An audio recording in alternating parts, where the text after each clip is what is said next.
Hi everybody, this week's question was actually asked earlier this week in Saskatoon, Saskatchewan, which is of course the Paris of the prairies. I thought it was only appropriate to answer it here in the Paris of France.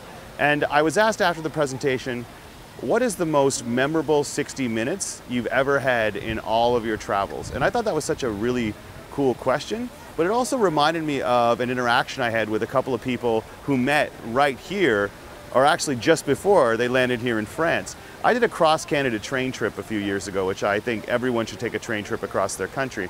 And I met two men, 89 and 91 years old. And they actually had met on the landing craft when they were coming along on D-Day towards Normandy Beach, or Juno Beach specifically. And I was chatting with them on this trip. And at one point, I asked them, well, what's the happiest moment of your life? And one of the guys laughed and he said, that's a really stupid question. And I said, why? And he said, the problem with looking for the happiest moment in your life, or the most memorable 60 minutes in your life, or the best meal, or the most amazing sunset, or the best kiss, is that everything that wasn't the best somehow gets devalued in your life. So when you start looking at the happiest moment of your life, every single one of the great moments you had that doesn't qualify as happiest somehow gets a little bit devalued. And he said, don't look for the happiest moment of your life. Don't look for the best kiss or the prettiest sunset or the most amazing meal.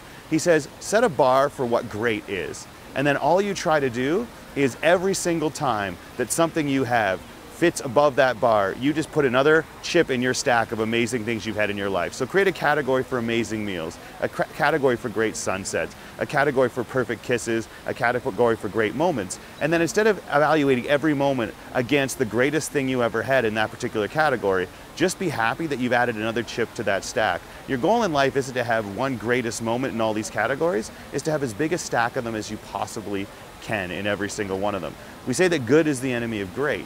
Well, perhaps looking for the greatest is an even bigger enemy. So don't try to live your life looking for the greatest or the best. Start taking those moments that fit into a category that say this belongs in a moment to celebrate, and collect as many of those as you possibly can.